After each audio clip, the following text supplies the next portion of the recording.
Hi and welcome. As the government continues to take on the LTTE in the north, the last few kilometers of territory are proving to be the hardest to get. Fighting is heavy and losses are high on both sides. Civilians, the people of the area, are inevitably caught up in all this, and addressing their concerns has emerged as the greatest challenge for the government at the moment. Getting food and supplies up to the north is one aspect of this, and with the opening of the crucial A9 highway, the first food convoy made the journey using this route on the 10th of March 2009.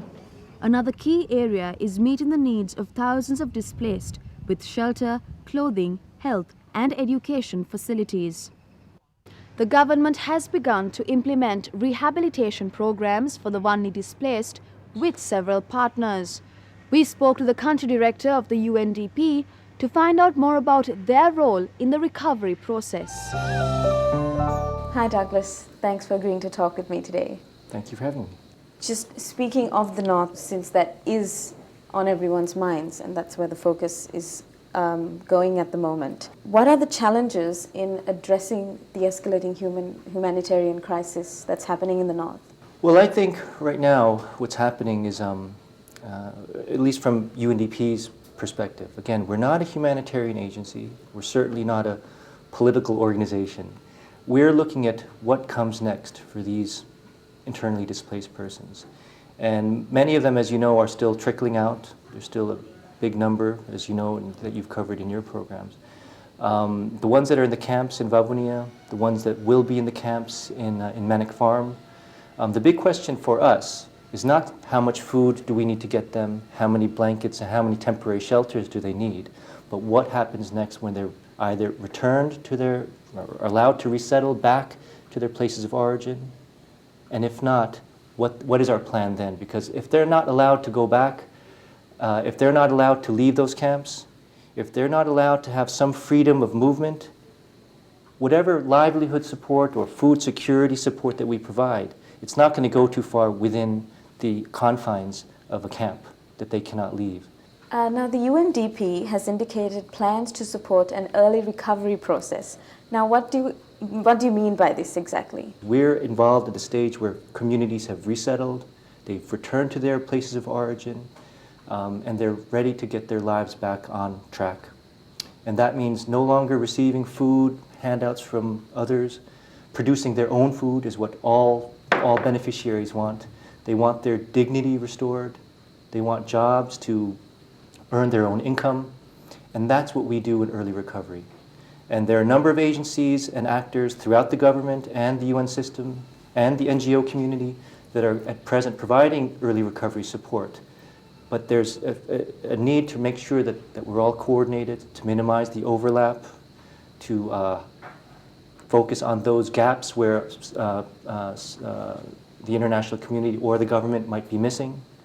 And that's why coordination of early recovery is very important, especially at this key stage now, and especially in the East, where the humanitarian stage is kind of coming to a close, where the early recovery needs are growing tremendously by the day. How effectively would you say this is being carried out? Well, I think in many cases it's still too early to tell. In the East, for example, we're only now coming to a stage where the humanitarian actors are starting to pull out, where these communities, there were over about 170,000 returnees in the Eastern Province alone last year. Most of them were given 6 months of food supply, during which the international community, UN, UNDP, FAO, ILO, agencies like that, again, under the overall authority of the government and guidance, is trying to help them get back onto a track of normalcy. And so, for example, the harvests, we made sure to try to get our seeds and equipment in time for the rains. And many of the communities that we've reached out to in terms of food security, helping them reestablish basic capacity to produce their own food, are working. Is there tremendous need still that we haven't gotten around to meeting? Yes, tremendous. And that's why it's important that at this day and age when so many eyes are focused on the North, that we make sure not to forget about the needs in the East. we're apparently at the brink of the end to the war, and so I think the focus needs to shift to what happens next. And so what do you think? What does it take to push this process to completion? What do you think it'll take? Well, I think, we have to look at really two situations here, one in the east and one in the north. And it's very important that we not lose the focus on the early recovery needs in the east. It doesn't take too much right now to push it to completion. That situation is beckoning for support that helps these returnees, these resettled communities, to take that next step on the track towards normalcy.